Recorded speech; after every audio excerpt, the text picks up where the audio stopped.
এবার জীবনে এক দুটো কথা বউয়ের শোনা দরকার, যদি বউয়ের কথাতেই ভাগ্য লেখা আছে।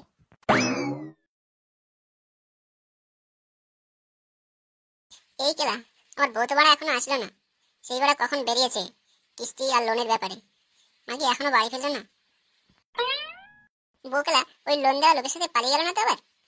এই আমার বউ কেলা যেদিন থেকে গ্রুপে জয়েন্ট হয়েছে সেদিন থেকে আর বাড়িতে বাস নেই। আজকে গ্রুপের মিটিং, কালকে ওরা গ্রুপের লোনের মিটিং, এই করে ওরা কোথায় কোথায় চুরিয়ে বেড়াচ্ছে কি জানি ওরা। তোমার আবার কি হলো, একা একা এত পটপট করছো কেন? হ্যালো বারো ভাতারি মাগি, কখন বড় বাড়ি থেকে বেরিয়েছিস আর কখন কেলা বাড়িতে আসছিস? হ্যাঁ তো গ্রুপে মিটিং হচ্ছিল, এখানে লোন দেওয়ার কথা হচ্ছিল, সময় তো লাগবে। কি মিটিং করলি মাগি তুই যে তোর এতক্ষণ সময় লাগে? আজকে গ্রুপে মিটিং হলো, 5 লাখ টাকা করে লোন দেবে। 5 লাখ টাকা লোনটা 10 জনের গ্রুপে দেবে নাকি একা একা দেবে বড়? না গো, এটা 10 জনের গ্রুপটাতে দেবে না, কেউ চাইলে এটা একা একাও নিতে পারে। হ্যাঁ তো বাড়া, তো তুমি কি ভাবলে? আমি তো ভাবছি যে লোনটা নিয়ে নেওয়া ভালো। তুমিও তো বাড়িতেই বসে আছো, আচ্ছা ওই 5 লাখ টাকা লোনটা নিয়ে পরে একটা ব্যবসা করলেই তো হয়। হ্যাঁ তুই তো বাড়া ঠিকই কথা বলছিস, 5 লাখ টাকা দিয়ে ব্যবসা শুরু করব, কিন্তু ব্যবসা যদি বানা চলে যায় তখন মা এই 5 লাখ টাকা কোন দিক থেকে শোধ করবো বানা আমি? তুমি তো টাকা না নেওয়ার আগে এত চিন্তা ভাবনা করছো, ব্যবসা না করার আগে এত চিন্তা করছো, তাহলে ব্যবসা কি করে উন্নতি হবে তোমার? শুন মাগি, এসব বাড়া তুই বুঝিস না, কোনো কিছু করার আগে 7-5 ভেবে পরেই করতে হয়। এত কিছু ভাবলে তোমার ফোনে লোন নেওয়া হবে না আর ব্যবসা করা হবে না। তো বাড়া এই 5 লাখ টাকা লোন নিয়ে কি ব্যবসা করব, সেসব তো কিছু বাড়া ভাবিস নি এখনো। বুঝলাম, ওই 5 লাখ টাকা দিয়ে একটা বড় করে পোল্ট্রি ফার্ম করব, আর ওই পোল্ট্রি ফার্মে আমরা ছোট ছোট বাচ্চা চাষ করব আর সেগুলো বড় করে আমরা বেচবো। হ্যাঁ কেলা, আইডিয়াটা তো তোমার ঠিকই আছে, কিন্তু কিন্তু আবার কি?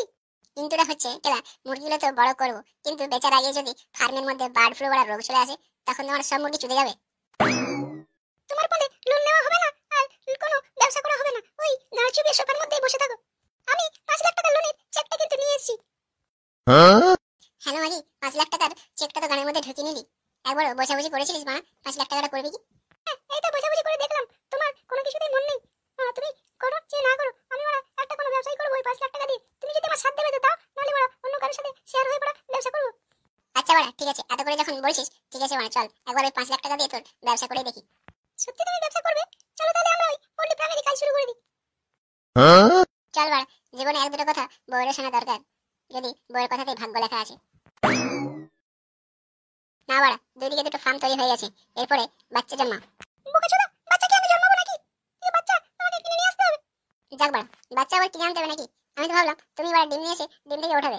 কেলাচোদা, মনে ধরে যেটা হয়, না মাথাতে বুদ্ধি আছে না গাড়িতে বুদ্ধি আছে, বুদ্ধি তো বাড়া কিছুই নেই। তুমি একবার মানা ফার্মগুলো ঘুরে দেখে নাও, বাচ্চা ছাড়ার জন্য ঠিক আছে তো, নাকি কোনো কিছু আবার করতে হবে? ফার্মের মেঝেতে কি দিয়েছো, কাঠগুলো তুষ কিছু দিয়েছো? হ্যাঁ বাড়া, কাঠগুলো দেওয়া আছে, নাকি আর অন্য কিছু দিতে হবে? না, আর কিছু দিতে হবে না, কাঠগুলো দিলেই হয়ে যাবে, ওতেই বাচ্চা ছাড়া যাবে। ঠিক আছে বাড়া, তাহলে এরপর চলো বাচ্চা এনে পরে আমরা ফার্মের মধ্যে ছেড়ে দিই। হ্যাঁ ঠিক আছে, চলো আমরা এরপরে বাচ্চা এনে ছাড়ি ফার্মের মধ্যে। আমাদের তাহলে এখন ফার্মে বাচ্চা ছাড়াও হয়ে গেল। হ্যাঁ, বাচ্চা ছাড়ার কাজটা তো আমাদের হয়ে গেল, এরপরে এগুলো বড় হলেই আমরা এগুলো বেচবো। হ্যাঁ গো, তো বলছিলাম এগুলো কতদিনে বড় হবে? সেটা আমি কি করে বলতে পারবো, আমি কি আগে করতাম নাকি? আমি তো এই প্রথম এই ব্যবসাতে করলাম তোমার সাথে। ও আচ্ছা বাড়া, ঠিক আছে, দেখা যাক বল কতদিনে এগুলো বড় হচ্ছে। হ্যাঁ, আর এগুলো বড় হয়ে গেলে আমরা সবগুলো বেচতে পারলেই আমরা আমাদের লোনটা অর্ধেকটা শোধ করতে পারবো। হে পাড়া, এতগুলো মুরগি বড় করে বেচবো আর বালটা তুই বলিস কি না অর্ধেক লোন শোধ হবে? হ্যাঁ, তো তুমি কি ভাবছো তোমার একবারে 5 লাখ টাকা লোনটা শোধ হয়ে যাবে নাকি? হ্যাঁ বাড়া, আমি তো ওরে ভাবলাম যে একবার মুরগি বেচলেই 5 লাখ টাকা লোন শোধ, তারপরের বারে যে মুরগি চাষটা করবো সেটাতেই শুধু আমাদের ইনকাম হবে। বাড়ার বাল শোধ হবে তোমার? এক ফার্ম মুরগি বেচলেই তোমার 5 লাখ টাকা লোন শোধ হয়ে যাবে। ঠিক আছে ক্লা, যখন ব্যবসাতে নেমেছি তখন তো একটু ধৈর্য ধরে ব্যবসা করতেই হবে। হ্যাঁ, গায়ে ধৈর্য ধরে আর বসে থাকো। যাই হোক, এই অকর্পণ্য মোড়লটাকে একটা কাজে লাগাতে পেরেছি, দেখি এখান থেকে কি করা যায়। গিন্নি, ও গিন্নি, কোথায় গেলে গো? সব আমাদের শেষ হয়ে গেল, আমাদের সব সর্বনাশ হয়ে গেল। কি সর্বনাশ হলো আমাদের? তুমি এভাবে কাঁদছো কেন, কি হয়েছে? আর বলো না গো, সব শেষ হয়ে গেল, আমাদের ফার্মে আগুন লেগে গেছে। ফার্মে আগুন লেগেছে? কি করে লাগলো আগুন? ফার্মে আগুন লাগলে তো আমাদের সব শেষ হয়ে যাবে।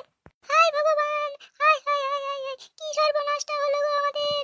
হ্যাঁ গো, আমাদের সবকিছু শেষ হয়ে গেল, আমরা এরপরে আমাদের 5 লাখ টাকা লোনটা শোধ করবো কিভাবে গো? হ্যাঁ, কিছু একটা করতে হবে, যেমন করে হোক আমাদেরকে লোন শোধ করতে হবে, নাহলে আমাদেরকে ব্যাংকে 2-4 করে শোধ করবে বাড়া এত টাকা লোন? সেই 5 লাখ টাকা কোথা থেকে জোগাড় হবে বল?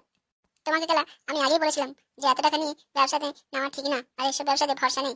এমনটা হবে সেটা আমি কি করে জানবো? আর তুমি তো ব্যবসা শুরু না করার আগেই এইসব ভয় ঢুকিয়ে রেখেছো, ওই জন্যই হলো এসব। হ্যালো মাগি, সবকিছু এখন আমার জন্য হলো। এরপর বড়া এই 5 লাখ টাকা লোন কি করে শোধ করবো মা? গুডমার্নিং, তোকে দিয়ে এরপর ব্যবসা করবো। আজকাল তোমার জন্য আমি পুরো চলে গেলাম। কেন? আমি কি করলাম? তুই আমার জন্য তুমি চলে গেলে? তুই তো সবকিছু করলি না মাগি, তোর কথা শুনে এত টাকা নিয়ে ব্যবসা করলাম, আর আজকে সবকিছু চলে গেল। বইয়ের কথা শুনে কেউ গেলা ব্যবসা করে? মেয়েদের তো খেলা মাথাতে বুদ্ধি বলে কিছু নেই, সব বুদ্ধি তো হাঁটুতে।